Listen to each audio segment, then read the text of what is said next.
Télévision est à la recherche de l'information pour vous informer à temps réel et 24 heures sur 24. Mesdames et messieurs, merci de nous rejoindre à ces rendez-vous informatifs. Tout de suite, l'essentiel de l'actualité. Reporter à une date ultérieure l'élection du bureau définitif de la Chambre haute du Parlement en raison de désaccords politiques. Ce nouveau report a pour objectif de permettre aux différentes familles politiques représentées au Sénat d'élever les préalables liés à la répartition des postes. Et en sécurité, la MONUSCO s'est dit prête à soutenir la surveillance du respect de la trêve décrétée par les États-Unis d'Amérique dans les zones de conflit dans l'est de la République démocratique du Congo. Cet accord fait suite à la deuxième réunion ministérielle Kinshasa et Kigali sous la médiation de l'Angola désignée par l'Union africaine. Ce jeudi 1er août, l'on commémore la journée des morts sur l'ensemble de l'étendue nationale.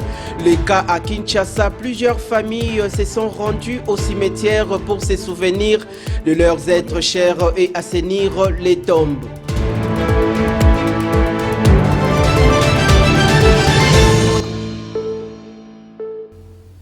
Une fois de plus, merci d'être branché, annoncé pour ce mercredi 7 août 2024. Et après un premier report, l'élection du bureau définitif vient d'être renvoyée à une date ultérieure. Selon le communiqué du premier rapporteur du Sénat, Ivan Kazadi, ce nouveau report a pour objectif de permettre aux différentes familles politiques représentées à la Chambre haute du Parlement d'élever les préalables liés à la répartition de postes conformément à l'article 26 alinéa 3 du règlement intérieur. Voici dans ces détails. Le bureau provisoire du Sénat constate qu'à ce jour, aucun rapport provenant des dites familles politiques ne lui est parvenu. À cet effet, il se retrouve en difficulté de recevoir le candidature au bureau définitif à la date indiquée par le calendrier. Par conséquent, le dépôt des candidatures est reporté à une date ultérieure en attendant que les familles politiques lèvent le préalable lié à la répartition de postes conformément à l'article 26 alinéa 3 du règlement intérieur précité, dit les communiqués rendus publics mercredi 31 juillet dernier. Par ailleurs, le bureau provisoire invite le sénateur ainsi que les familles politiques à dégager le consensus autour de la répartition des postes à attribuer à chaque famille politique dans l'urgence pour permettre au processus déjà enclenché d'aboutir à l'installation du bureau définitif dans un bref délai. Au niveau de la majorité parlementaire, des discussions se poursuivent encore pour parvenir à la composition du ticket à présenter au niveau du bureau définitif du Sénat. Du côté de l'opposition, la première force politique au sein des institutions Ensemble pour la République de Moïse Katumbi Chapwe a déjà jeté son dévolu sur Salomon Kalonda Dela, sénateur élu de la province du Haut-Katanga.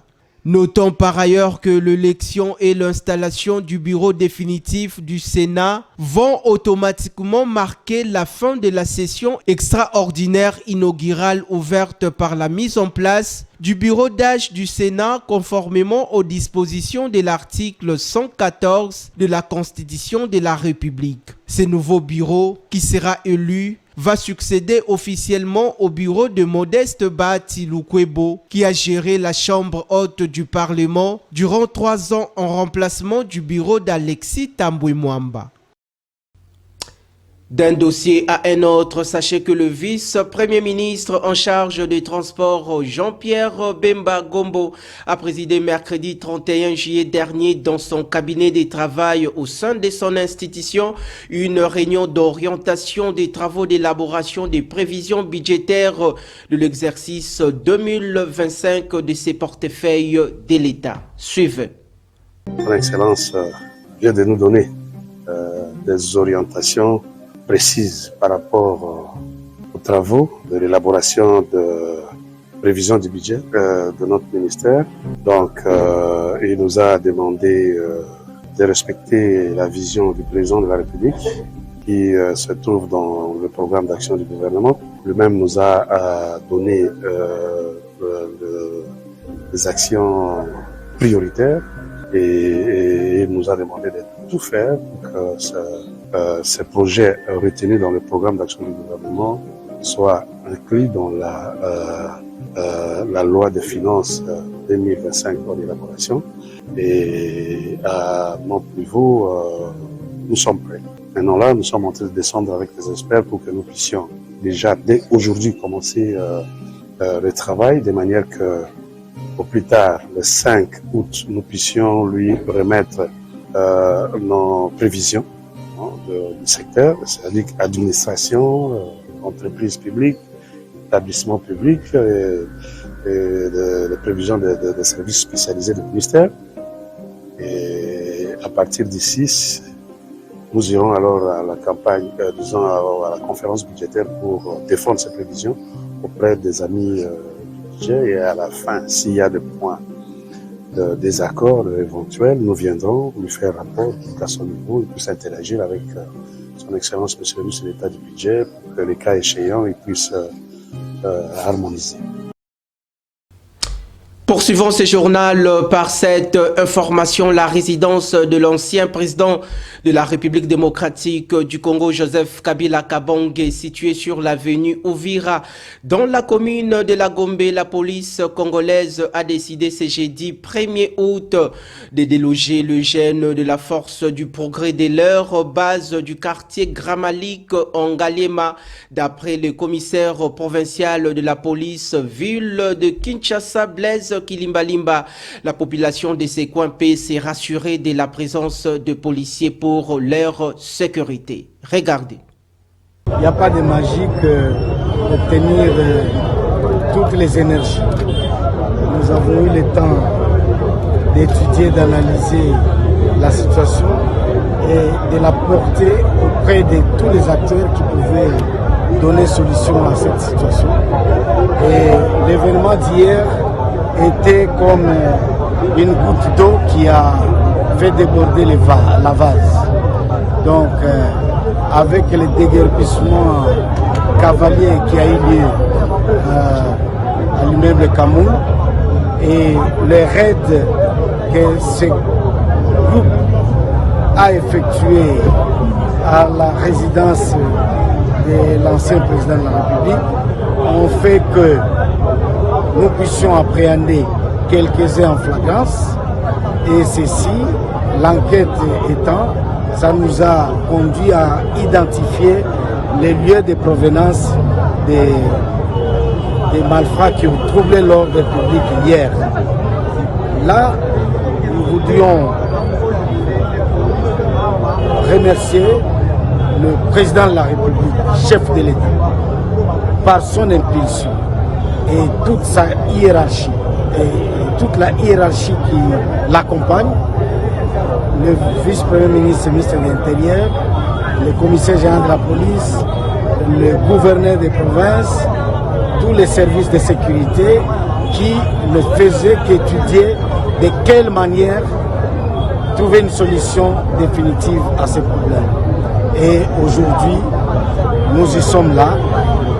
La population d'ici peut bénéficier de ces quartiers et nous promettons de laisser une police qui va assurer la permanence et qui va continuer à rassurer toute la population de ces coins. Et c'est là, je crois, jusque pendant toute la période qui vient. En prélude de la commémoration de la journée du génocide congolais prévue ce vendredi 2 août 2024, dans la ville de Kisangani, en province de la Chopo, le ministre de Finances Doudou Fwamba a foulé ses pieds mercredi 31 juillet dernier dans cette partie de la République démocratique du Congo. Il a été accueilli chaleureusement par la population de la dite province. À cette occasion, l'Argentine nationale a profité de lancer le message devant de milliers de personnes. Regardez.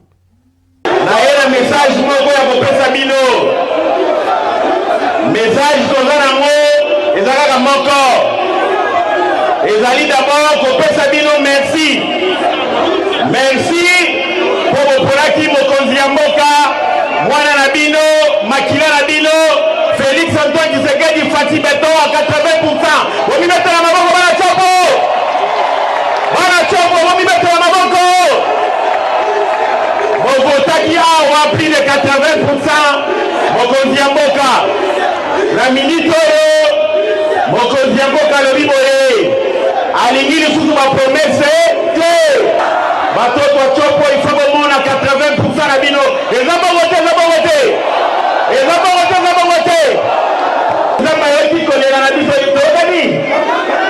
Donc il faut tous à la ennemi. Oh, il n'est pas bien Kingani. Tout ça, il est pendant 60 ans. Province de Chabongi. Tolini sur le Rwanda. Est-ce que ma gêne, Bolini le Rwanda? Est-ce que ma gêne, Bolini sous division? Tolini division T. Bison Nyonson, Simaya Tata Mokonzi ya mboka, Félix Antoine Tshisekedi Tshilombo, Mwana na bino, Makila na bino, Fati Beton, on était à la Bongo. En rapport avec la guerre des 6 jours à Kisangani, les voix se lèvent de partout. En ce qui concerne la célébration de cette date historique de haute portée nationale, Jean-Patrick Moussenga, en sa qualité du coordonnateur en exercice de la VOVIG, une organisation citoyenne de la défense et des intérêts des victimes de guerre de la République démocratique du Congo, salue la commémoration nationale et plaide pour que cela puisse avoir la connotation internationale. Il est au micro de votre rédaction. Nous sommes d'autant plus ragaillardis dans le sens que nous avions mené une lutte qu'on reconnaisse une journée nationale qui pourra peut-être devenir internationale sur les victimes de guerre. Ce qui s'est passé en RDC ne s'est jamais passé dans aucun autre pays du monde. Nous avions commencé ce combat en 2002 et ça fait 22 ans. Et il y a 2 ans, ça c'est la 3e, que l'un des objectifs de notre lutte a été reconnu ou atteint. Donc chaque 2 août, la nation congolaise célèbre ou commémore les victimes de guerre. Pour cette année, la commémoration nationale avait été délocalisée à Kisangani. Ceux qui n'ont pas l'occasion de se rendre à Kisangani, par exemple pour ceux qui seront à Kinshasa, nous allons prendre le chemin, la place Génocoste, où nous allons nous rencontrer avec plusieurs autres ONG. Ce n'est pas une organisation politique. Je voudrais dissuader tous les politiques qui pensent que c'est un milieu où ils peuvent lancer des messages politiques de ne pas venir. Ne venez pas. Ça ne sera pas politique, ça sera citoyen. Donc nous allons nous retrouver là-bas. Avovig sera fortement représenté. Et chaque entité, ONG ou société civile, va devoir apporter un message. Mais déjà le message d'Avovig, c'est réparer, sinon nous nous vengeons. En pleine vacances parlementaires, un groupe composé des 3 élus nationaux de la République démocratique du Congo, notamment Serge Kondé, Joseph Bangakia et Patrick Mononio, ont effectué mercredi dernier une visite d'inspection dans la capitale congolaise. Objectif palpé du doigt de l'état d'avancement des travaux de construction des rocades de Kinshasa, un mois après le lancement de ces gigantesques projets d'intérêt commun. Suivez dans ces reportages. Un mois après le lancement de la construction de rocades de Kinshasa par le président de la République, Félix Antoine Tshisekedi, ce vaste projet, fruit du contrat sino-congolais, renégocié à l'avantage de la République, attire l'attention de la population via ses représentants à l'Assemblée nationale. C'est dans le cadre de leurs vacances parlementaires que 3 élus, dont Serge Kondé, Patrick Mounionio et Joseph Bangakia, ont sollicité et obtenu de l'Agence congolaise de grands travaux une visite sur les chantiers ce samedi 27 juillet 2024 avec la présence de l'entreprise Cisque SA qui assure la matérialisation du programme sino-congolais et veille au grain comme le veut le premier des Congolais, Félix Antoine Tshisekedi. Nico Nzaounza, directeur général de la CGT, était de la partie car tout est parti du point kilométrique 12 où l'on construit la base vie des Crécoïtes. Ces chantiers très actifs depuis seulement un mois démontrent à ce jour, comme le constatent les députés nationaux, que la coopération sino-congolaise se porte à merveille. Parce que nous savons que le chef de l'État a lancé des travaux à travers la République, ici à Kinshasa, dans le Katanga et dans le Grand Kasaï. Alors il était question pour nous, pendant ces vacances parlementaires, d'initier cette tournée pour voir réellement ce qui se passe. Parce que très souvent, il y a des projets qu'on annonce et le suivi n'a jamais été là. Le partenariat de la RDC et de la Chine est un des partenariats dont nous sommes les plus fiers et qui sont les plus productifs. Et nous, comme parlementaires, nous allons veiller avec le vote du budget prochain à assurer aux infrastructures une part importante du budget national. Moi, je souhaiterais à ce que le gouvernement ne se limite pas seulement pour ces 3 projets. Le Congo est grand, prochainement, pourquoi pas aller dans la grande province orientale, dans l'Équateur, mais aussi chez nous, du Kivu. Sur toute le base vie visitée, les infrastructures sont au point pour permettre aux équipes des techniciens de travailler dans les meilleures conditions et produire les résultats attendus par le peuple congolais. Passons cette fois-ci à autre chose. La nouvelle équipe du gouvernement de la ville-province de Kinshasa est désormais connue. Elle a été rendue publique mercredi 31 juillet dernier par le chef de l'exécutif provincial, Daniel Bumba Lubaki.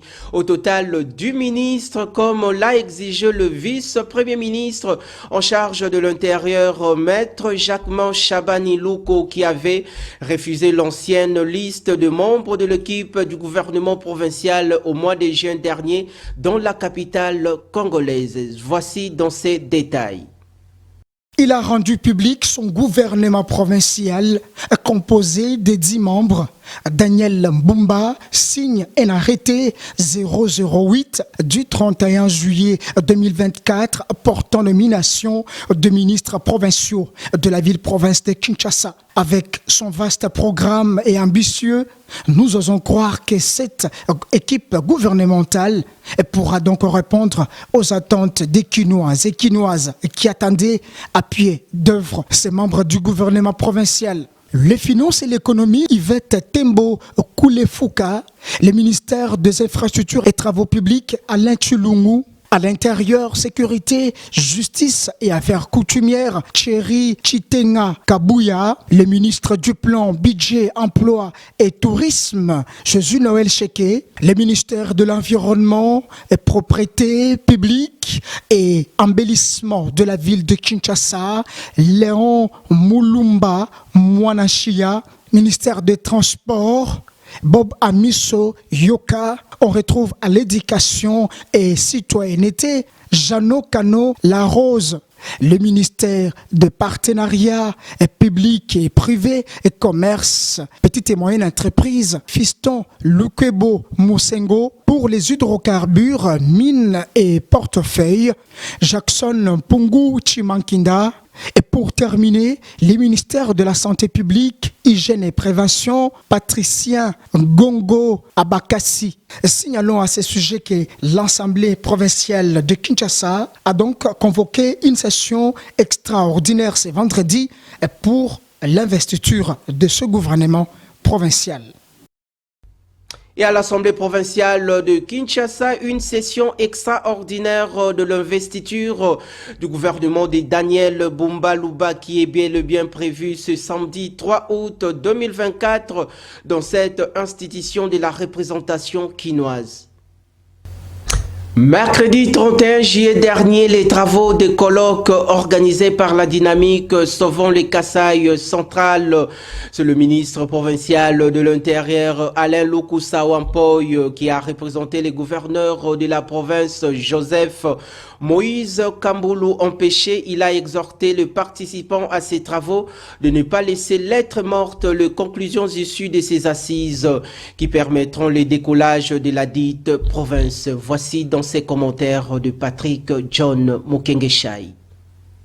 Et nous vous demandons, très chers conférenciers, Les conclusions qui sortiront de ces colloques ou de ces travaux, que ces conclusions ne restent pas lettres mortes, qu'elles soient mises en exécution et qu'elles puissent servir de feuille de route pour le décollage de notre province qui a tant sombré dans le sous-développement, alors que les nouvelles provinces issues du démembrement sont en train d'émerger et nous sommes en train de reculer. Je ne serai pas très large dans mon propos. De ce fait, au nom du gouverneur de la province du Kasaï central, M. Joseph Moïse Kamboulounkonko. Et en parlant du cessez-le-feu dans l'Est de la République démocratique du Congo, l'Angola, médiateur désigné par l'Union africaine, a annoncé cet accord de la cessation de toutes les hostilités entre la RDC et les différentes parties prenantes à la crise sécuritaire dans l'Est de la République démocratique du Congo. Le dit accord fait suite à la deuxième réunion ministérielle entre le ministre des Affaires étrangères de la RDC et du Rwanda organisée par le président angolais Joao Lourenço au palais présidentiel. Voici dans ces détails. La mission de l'Organisation des Nations Unies pour la stabilisation en République démocratique du Congo, MONUSCO en sigle, salue cette décision d'un cessez-le-feu entre le gouvernement de la République démocratique du Congo et du Rwanda qui entrera en vigueur le 4 août. La mission exprime également sa disponibilité à soutenir le mécanisme de vérification ad hoc mandaté pour superviser le respect du cessez-le-feu conformément à son mandat. Il réitère l'engagement constat des Nations Unies à soutenir les efforts pour rétablir la paix, la sécurité et la stabilité en République démocratique du Congo et appelle toutes les parties impliquées à travailler de manière constructive pour mettre fin à la violence et parvenir à une solution pacifique et durable au conflit dans la région. Kinshasa maintient son accusation contre Kigali de soutenir les forces négatives du M23. Plusieurs rapports, y compris celui des experts des Nations Unies, récemment publiés, confirment la présence des troupes rwandaises. Les rapports mentionnent que le Rwanda a déployé entre 3 000 et 4 000 de ses soldats sur le territoire congolais aux côtés de rebelles du M23, un nombre bien plus élevé que celui des combattants des forces négatives du M23 selon les documents. Restons dans ces chapitres sécuritaires dans l'Est de la République démocratique du Congo.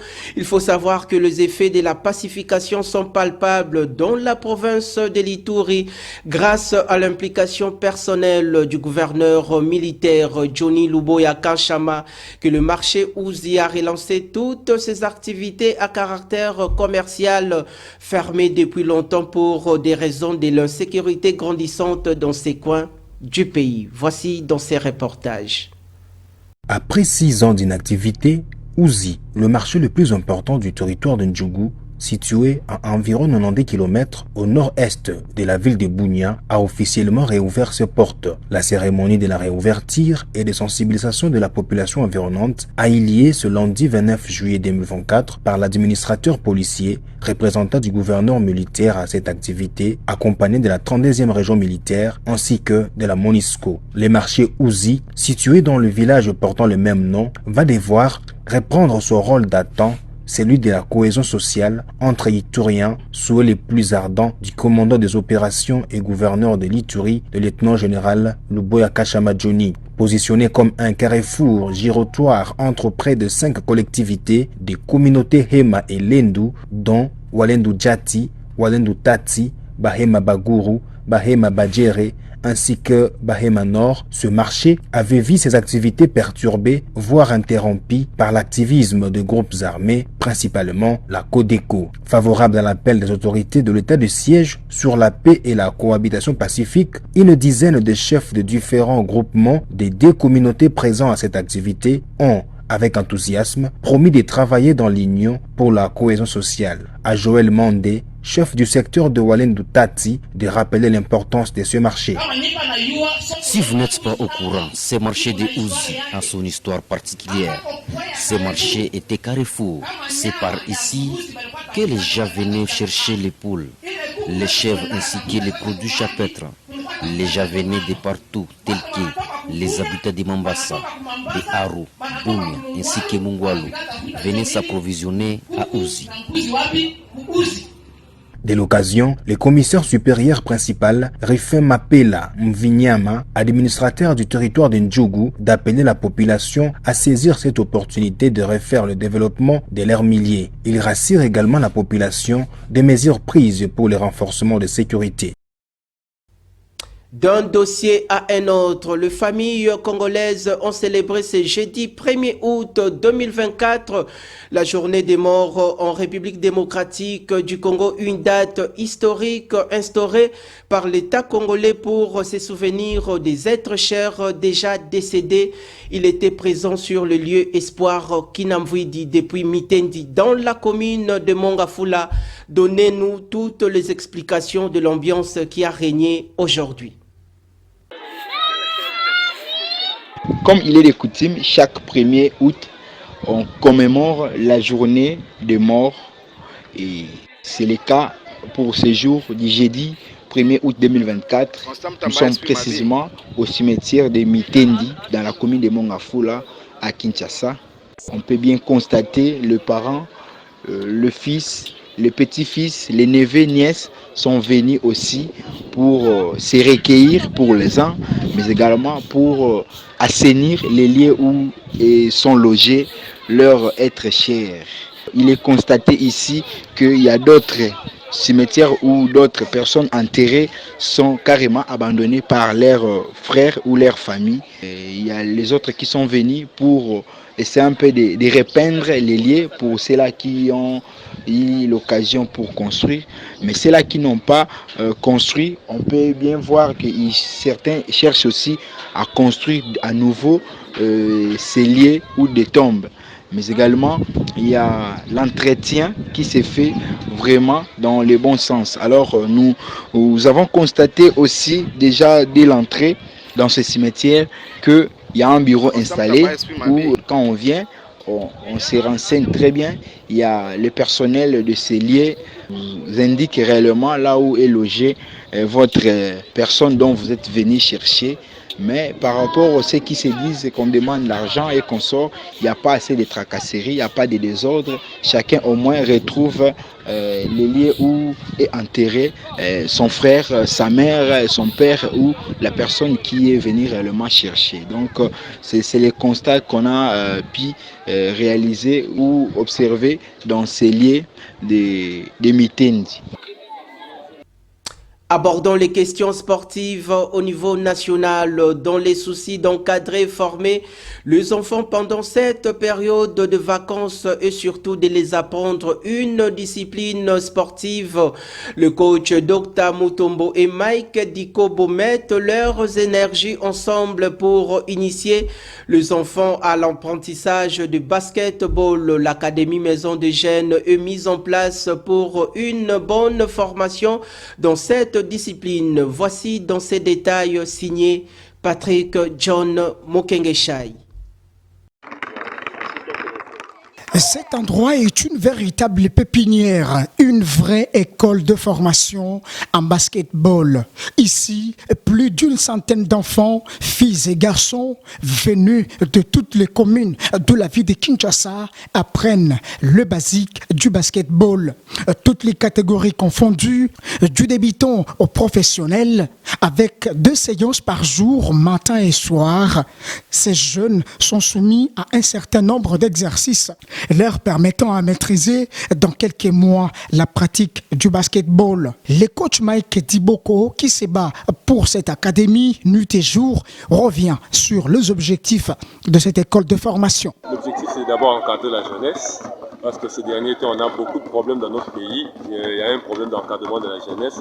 Hormis que ce sont des sportifs, on vise d'abord sur la formation vraiment intégrale, mais on est beaucoup plus spécifique sur le domaine sportif. Donc on accompagne ces enfants à développer leur niveau intellect et leur niveau aussi sportif.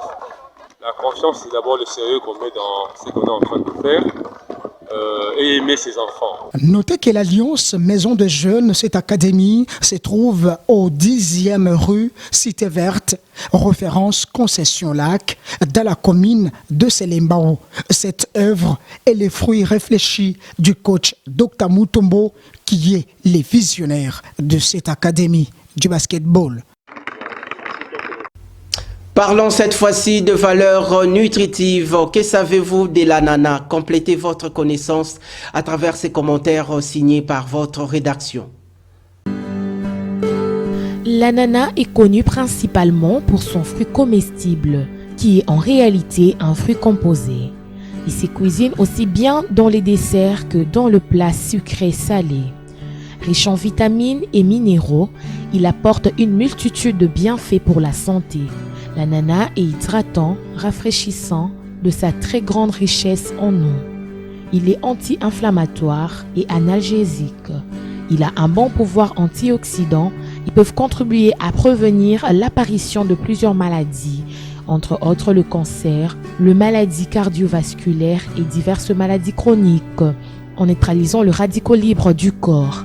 Il est une source de manganèse et de cuivre. Il est riche en vitamines B1, B6, C, vitamine A, les folades, les fers, les sodium, les calcium, les potassium. Il favorise la circulation sanguine et diminue le risque de maladies cardiovasculaires. L'ananas a une action bénéfique sur la digestion de protéines et non de graisses, contrairement aux idées reçues grâce à la broméline qu'il contient. À présent, la page météorologique. Demain matin à Kinshasa, ce sera un beau soleil sans nuages. La température dans la capitale congolaise sera de 18 degrés Celsius. La force du vent oscillera aux alentours de 9 km par heure. Et à l'après-midi, vous pourrez profiter du soleil car la température atteindra les 32 degrés Celsius, mais dominée par une température qui sera plus fraîche. Et enfin, dans la soirée, le ciel sera complètement dégagé. La température retombera vers 31 degrés Celsius.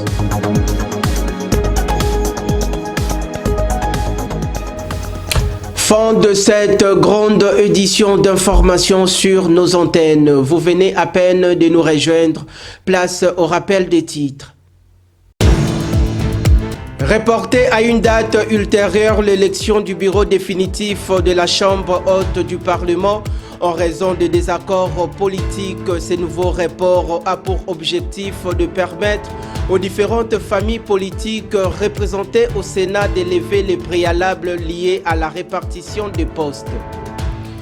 Et en sécurité, la MONUSCO s'est dit prête à soutenir la surveillance du respect de la trêve décrétée par les États-Unis d'Amérique dans les zones de conflit dans l'Est de la République démocratique du Congo. Cet accord fait suite à la deuxième réunion ministérielle Kinshasa et Kigali sous la médiation de l'Angola désignée par l'Union africaine. Ce jeudi 1er août, l'on commémore la journée des morts sur l'ensemble de l'étendue nationale.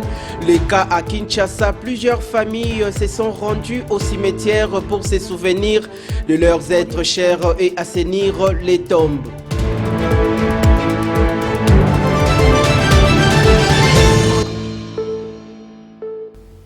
Ce travail de titan est réalisé de main de maître grâce à l'équipe rédactionnelle et de la technique. D'ici là, portez-vous bien et excellente suite de nos programmes en compagnie de Kinartu Télévision, votre partenaire d'excellence.